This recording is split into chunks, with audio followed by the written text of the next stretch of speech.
Dimanche 11 novembre, la ville de Sainte-Maure-de-Touraine a marqué les 100 ans de l'armistice du 11 novembre 1918 avec une cérémonie semi-nocturne. C'est accompagné par les élus du conseil départemental, les anciens combattants, les sapeurs-pompiers, les scouts et guides de France, les gendarmes et les militaires de la 14e base de soutien du matériel de Noître que la municipalité a ouvert la commémoration. Donc on va commencer par la montée des couleurs et le lâcher des pigeons qui ouvrira officiellement cette cérémonie du centenaire de la Grande Guerre.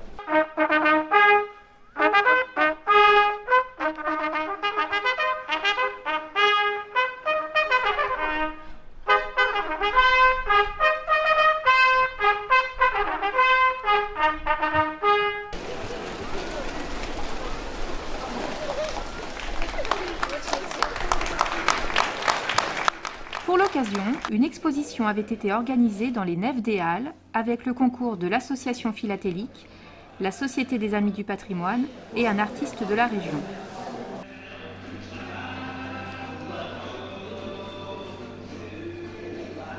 C'est un monument, c'est une sculpture qu'il a appelée l'Exode 14-18. Les remarques sont marquées ici sur cette pièce de porcelaine. Vous avez ici des cartes. Le traditionnel marché aux livres d'automne proposait d'ailleurs une sélection d'ouvrages sur le thème de la Grande Guerre.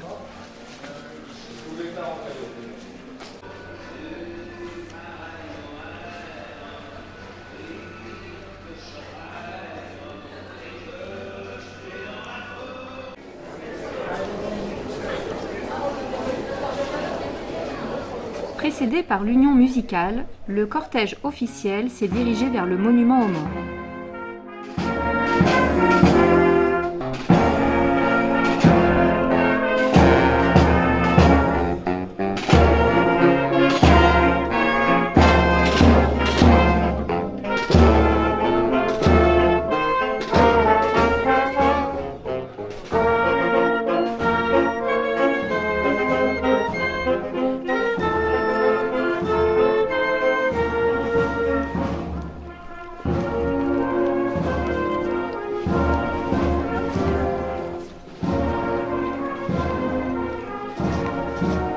À vos commandements.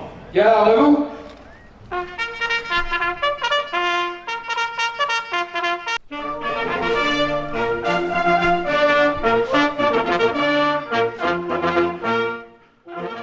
L'Assemblée a ensuite observé 1 minute de silence pour se recueillir.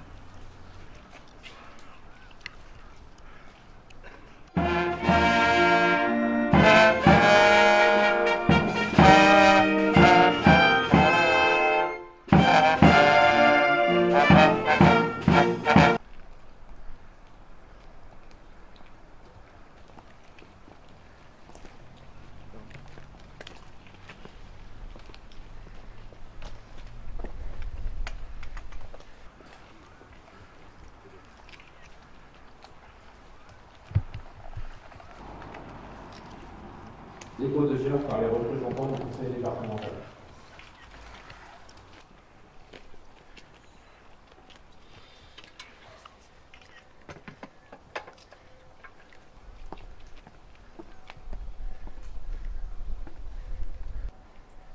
Aux morts.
Accompagné par les jeunes élus du conseil municipal des enfants, Monsieur le maire a entonné la Marseillaise.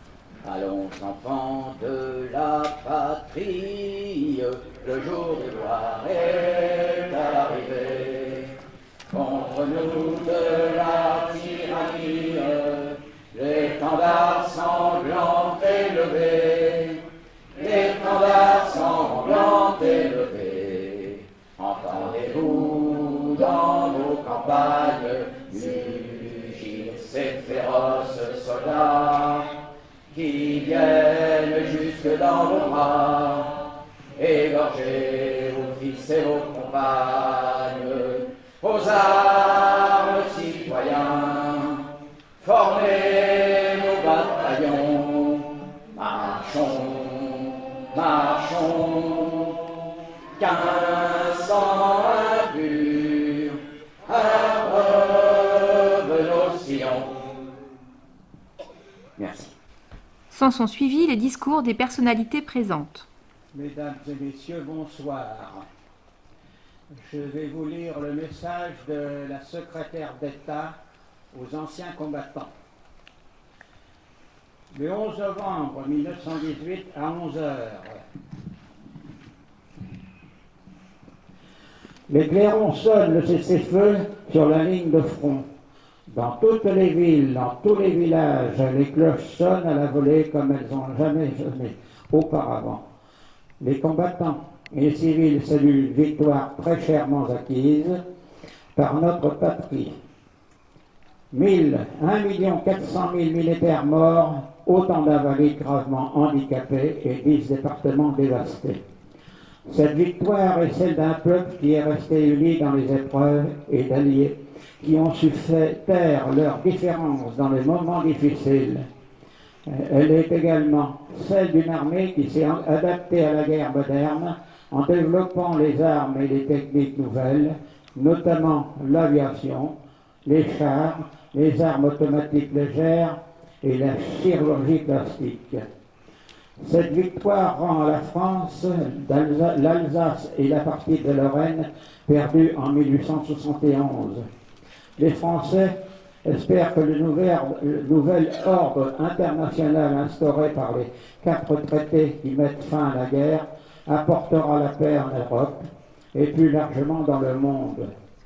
Nous savons aujourd'hui que cette paix n'a pas duré 20 ans parce que les vainqueurs ont humilié les vaincus, engendrant un esprit de revanche. Aujourd'hui, alors que d'autres périls nous menacent, les sacrifices de nos anciens nous rappellent qu'il nous faut demeurer unis comme ils l'ont été et au front, et aujourd'hui comme hier, au niveau international, l'union fait la force. Vive la France. Je vous remercie. Pour la lecture, soldat, une lettre à sa maman le 11 novembre.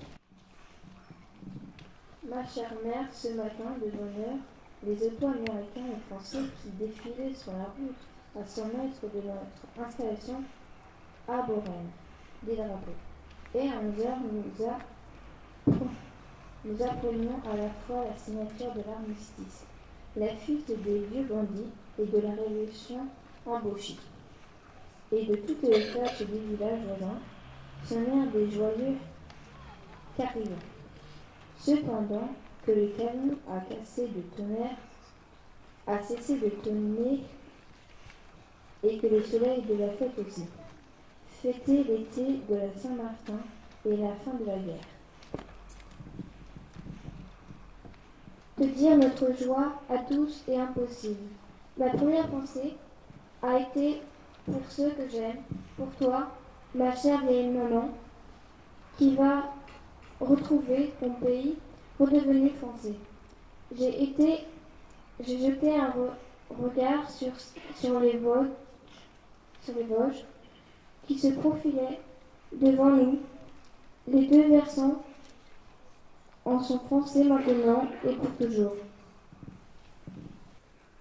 Un à un, les noms des 89 Sainte-Mauriens morts pour la France entre 1914 et 1918 ont été cités, une manière d'honorer leur mémoire et leur sacrifice.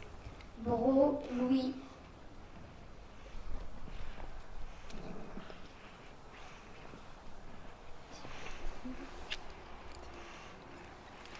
Chrétien, Paul.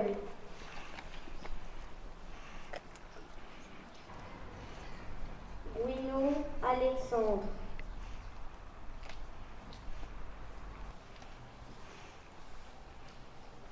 Par Jules.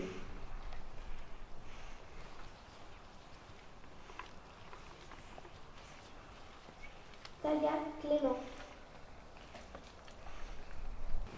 Message du président de la République à l'occasion du centenaire de l'armistice de 1918, suivi de la lecture des noms des morts pour la France en 2018. Un siècle que l'armistice du 11 novembre 1918 est venu mettre un terme au combat fratricide de la Première Guerre mondiale. À cet affrontement interminable, nation contre nation, peuple contre peuple, avec ses tranchées pleines de boue, de sang et de larmes, ces orages de feu et d'acier qui grondent par tous les temps et déchirent les ciels les plus calmes, ces champs de bataille éventrés et la mort omniprésente. Le 11 novembre 1918, un grand soupir de soulagement traverse la France.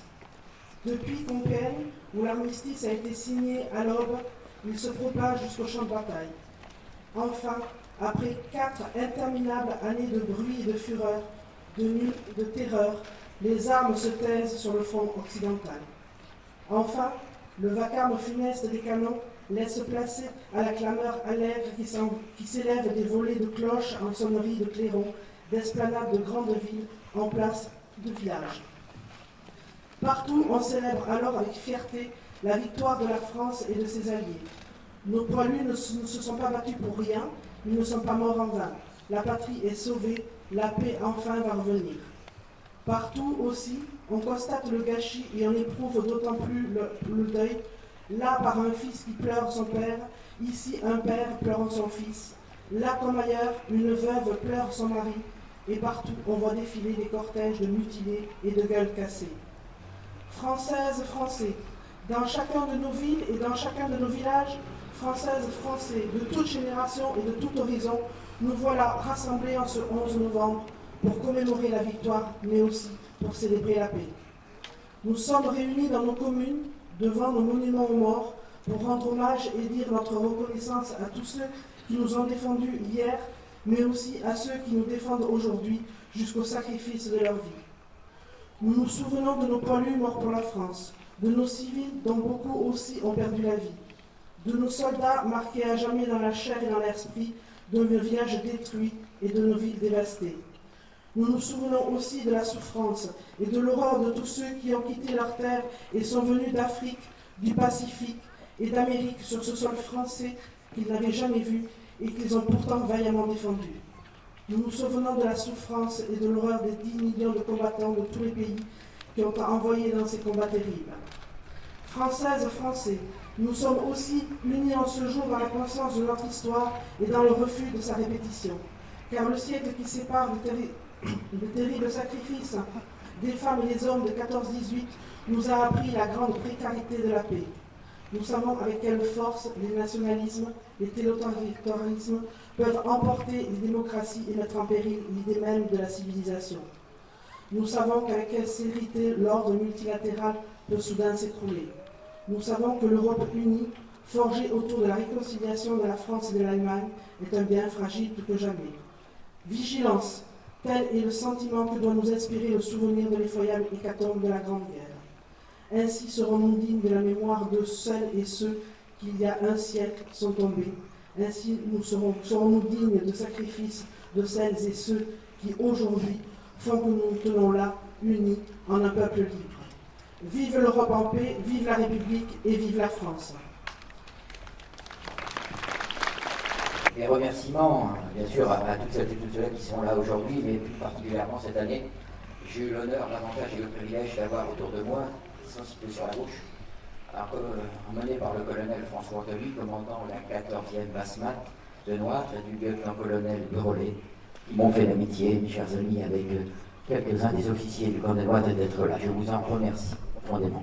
Et merci aussi pour celles et ceux qui se sont rendus à Noître cet été pour voir ce qu'il y avait derrière ces grands murs, ce qu'on appelait autrefois le camp de Noître, qui est devenu la 14e Basse-Mat.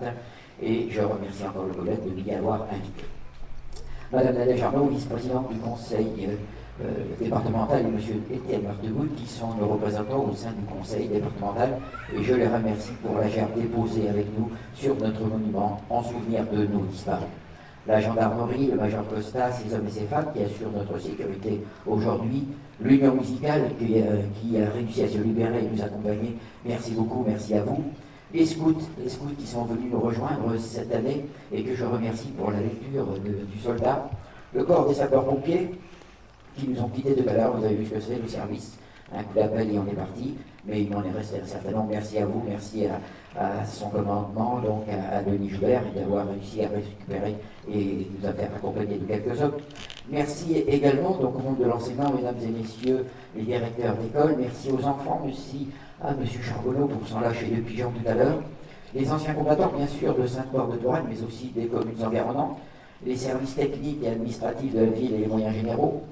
Pourquoi les moyens généraux? Parce que c'est eux qui vont vous servir le 20 d'heure tout à l'heure, il ne faut pas les oublier. Les membres de l'association du patrimoine pour la mise à disposition de matériel, photos et projetés sur le grand écran.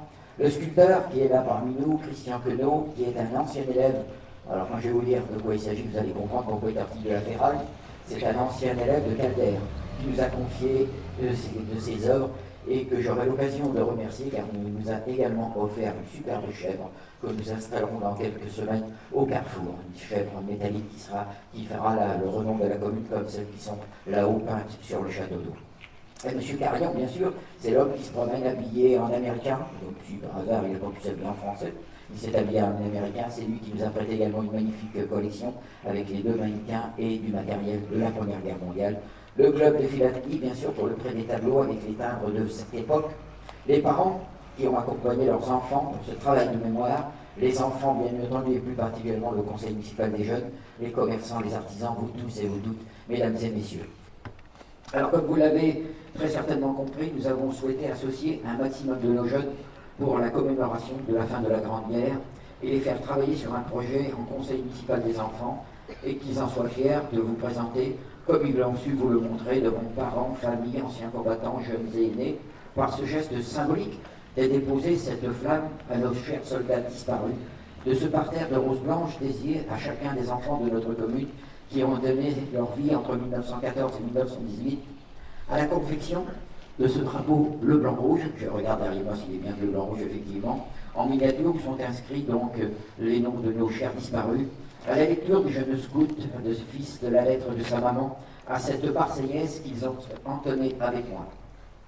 Je voudrais remercier tout particulièrement que ce soit les jeunes encadrants pour le corps enseignant pour leur avoir donné l'opportunité de réaliser ce magnifique projet. Ce 11 novembre 1918 marque le centenaire de la fin de la Première Guerre mondiale et nous rendons hommage à nos soldats, à tous ceux qui sont disparus sur les champs de bataille, ceux qui sont tombés sur les feux de l'ennemi, ceux qui ne sont jamais revenus, hélas. Mais cette année 2018, je voudrais en parler quelques lignes sur d'autres personnes que nous avons eu peu l'occasion de mettre en valeur et qui ont joué cependant un rôle très important entre 1914 et 1918. Ces personnes dont je vais faire mon élocution cet après-midi sont les femmes. Avant la guerre de 1914, l'homme était le chef de famille et la femme avait plutôt un rôle mineur.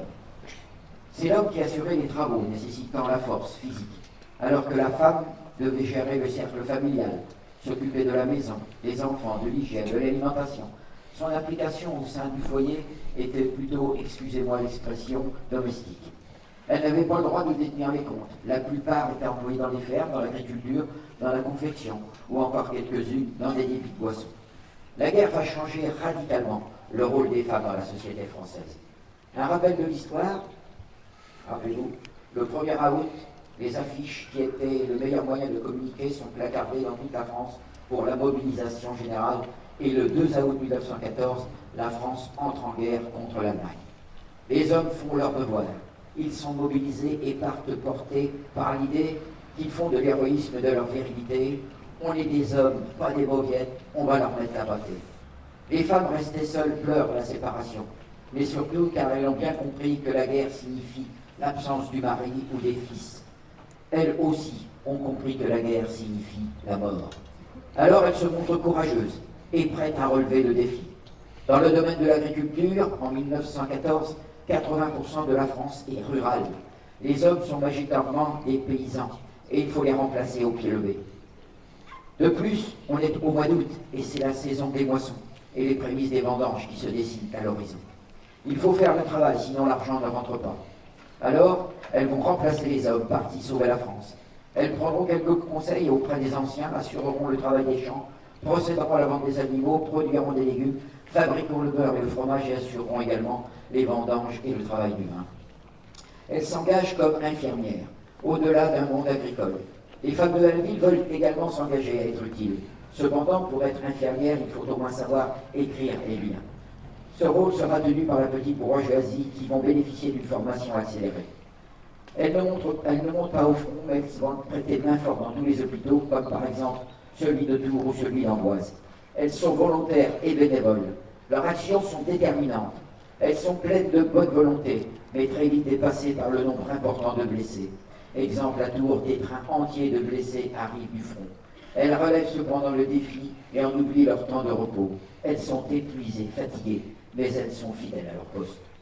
Ce sont, pour les blessés, celles qui les appelleront leurs petits anges blancs.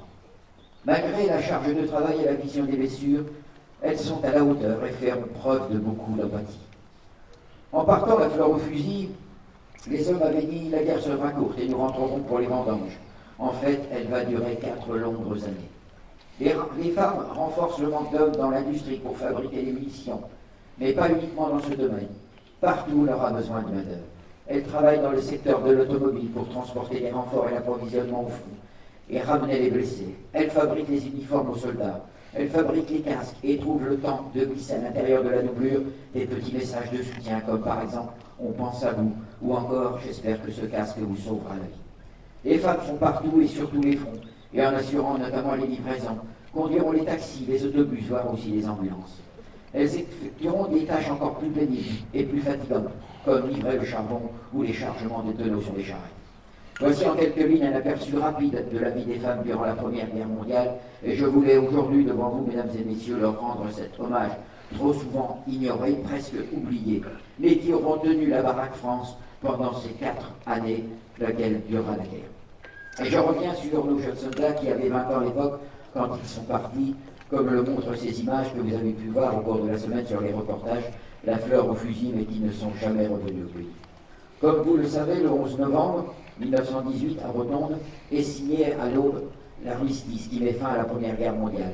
Il y a exactement 100 ans aujourd'hui. C'est le jour de rendre hommage aux morts pour la France durant la Première Guerre qui leur a causé près de 10 millions de personnes et quelques 6 millions de mutilés. La France, pour son compte 1 400 000 morts, 600 000 victimes civiles, ce qui représente aujourd'hui les 600 000, le nombre exactement d'habitants de notre département. Tous ces événements se sont passés dans l'est de la France, et plus particulièrement du côté de Verdun, où la bataille fera plus de 700 000 morts ou disparus. Ce fut 9 mois, 3 semaines et 6 jours d'enfer, où les 80 sur les 95 divisions que l'armée française comptait, 70 y ont participé pour la nation tout entière. Verdun devient le symbole du courage et de l'abnégation. 100 ans après cette bataille, marquait encore les populations des 2 pays belligérants, la France et l'Allemagne. Mais heureusement, petit à petit, la conscience d'appartenir à un même continent, d'avoir des valeurs communes, finit par prendre le dessus. Mais hélas, cette guerre, comme vous le savez, ne fut pas la dernière. Il faut savoir faire la guerre pour préserver sa liberté, disait-on. Il faut aussi savoir faire la paix et la maintenir pour construire l'avenir. Dans notre belle devise nationale, il y a le mot fraternité. Et pour être frère, il faut au moins un père et une mère commune. Cette mère commune, c'est la France. Et peu importe qu'elle soit une mère de sang ou une mère adoptive. Elle est celle qui nous unit par le cœur et par l'esprit, par l'attachement charnel à notre terre et par la volonté d'être fidèle à nos valeurs. L'histoire, si j'ose le dire, n'est pas qu'une question scolaire. Elle n'est pas non plus qu'une opinion. Elle est surtout la mémoire d'un peuple, le peuple français, au risque d'un peuple sans mémoire, se laisse entraîner dans diverses dérives insoupçonnables. Alors que plus jamais, nous retrouvons nos tâches et notre histoire et apprenons-la et soyons-en fiers. Continuons à honorer nos morts parce qu'ils sont par le sacrifice de leur vie un droit sur la nôtre. Et continuons aussi à tout mettre en œuvre pour plus de solidarité, de fraternité, car il n'y a pas d'autre moyen pour poursuivre le vivre ensemble. Il faut que chacun mette ses talents, ses compétences, ses valeurs au service de tous et dans un esprit fraternel. Liberté, égalité, fraternité et paix ne valent que lorsqu'ils peuvent devenir une réalité pour tous. Vive la République et vive la France. Merci beaucoup.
À la nuit tombée, la cérémonie s'est poursuivie dans la salle des fêtes.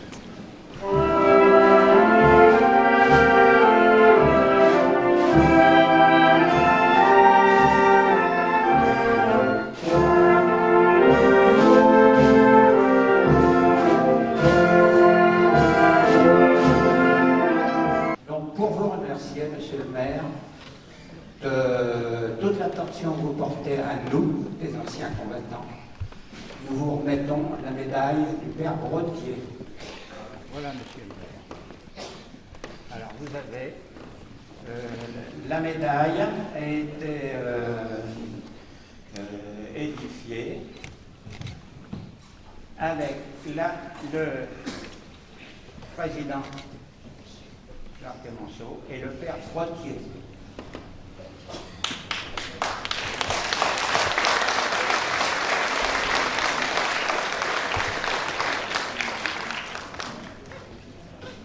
Écoutez, c'est très touchant et une grosse surprise pour moi d'être aujourd'hui médaillé et de parler en bien de moi. Je te remercie, Monsieur le Président. C'est vrai que je suis très cocorico. Chaque fois que la Marseillaise retentit quelque part, j'ai les poils du dos qui s'hérissent. Je sais combien est important les soldats. On parlait bien sûr de la dernière guerre aujourd'hui, puisque c'était le centenaire de la fin de ce massacre qui a été la première grande guerre mondiale et qui, 20 ans après, a été poursuivi par cette deuxième guerre mondiale. Et vous qui avez fait après honneur à la France en allant combattre de l'autre côté de la Méditerranée, ce qu'on appelait la guerre d'Algérie, mais il n'y avait pas que l'Algérie bien sûr, il y avait tous les pays, aujourd'hui on va dire, des bords de la Méditerranée.